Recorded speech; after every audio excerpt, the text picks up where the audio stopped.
So many folks here know that for 30 years now, on nearly a weekly basis, I hear people quote this passage from Mark 14, particularly verse 7. The poor will be with you always.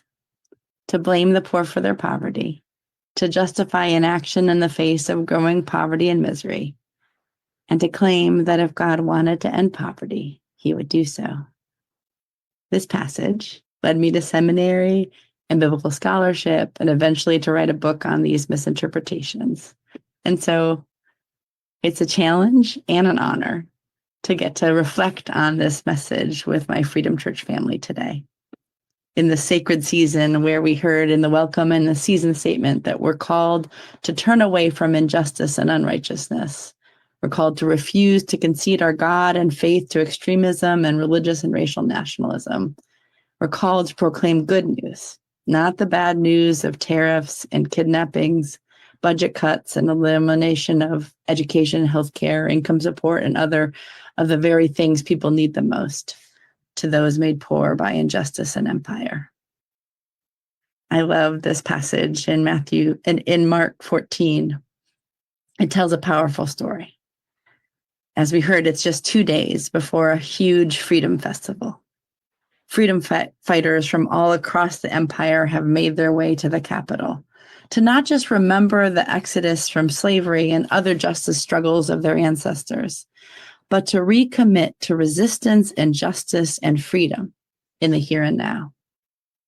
Now, it's dangerous. It's overwhelming. It's scary. We hear right at the beginning of this passage that the religious and political authorities have been surveying Jesus. They've noticed his speaking out. They've noticed his activism, and they're looking for a moment when they can squash his spirit and squash his spirit of struggle without causing an uprising, without further emboldening a resistance movement. As Mark 14 reminds us, without causing an uproar from the people. Now, the fact that the authorities are so scared of Jesus and the people around him tells us something about how important this story really is. It tells us something about the power of poor people organizing and educating and resisting the powers and principalities. It tells us something about the commitment and the clarity of the woman who anoints Jesus in this scene. Rome has the military might. Rome has the economic power. Rome has the political control. But these religious and political authorities are afraid of the people.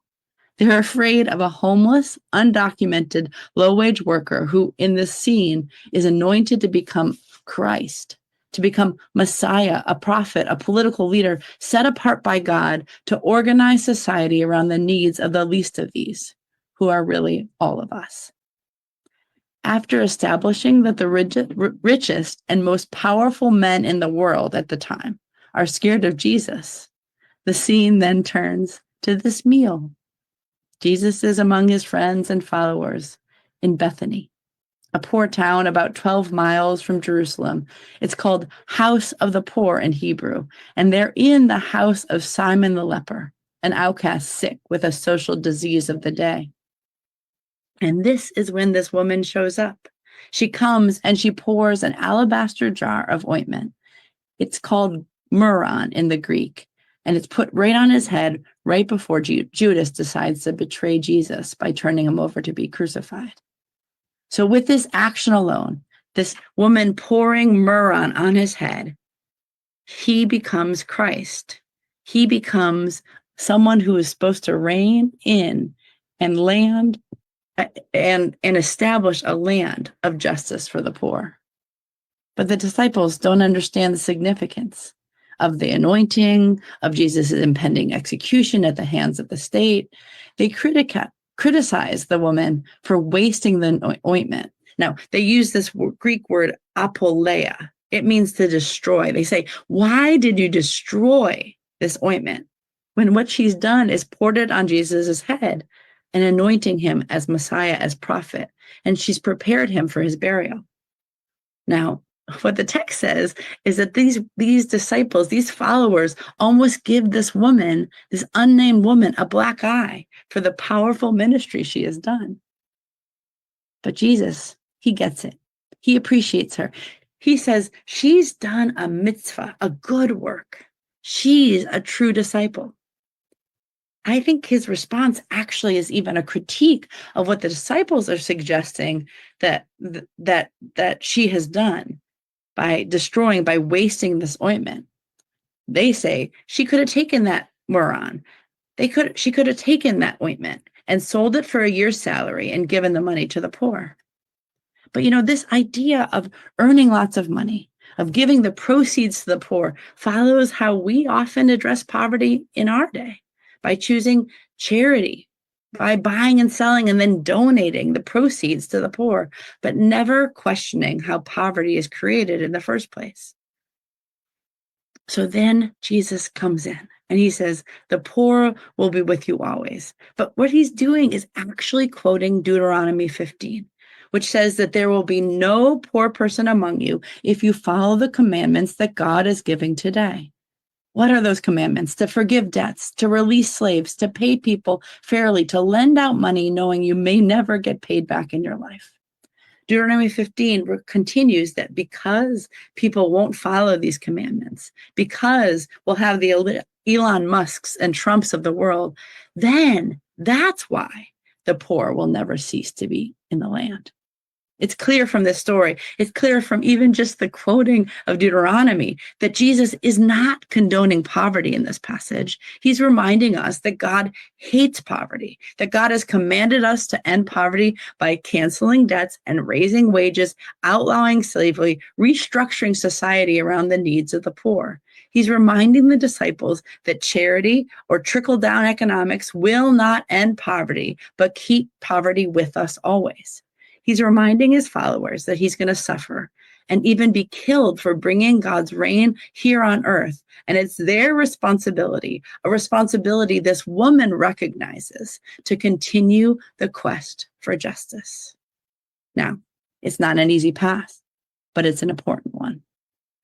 And this reading from Mark 14 is consistent with other passages in the Bible, whether it's Isaiah 10, woe to those who make unjust laws, to those who issue oppressive decrees, to deprive the poor of their rights and withhold justice from the oppressed of my people, making widows their prey and robbing homeless children.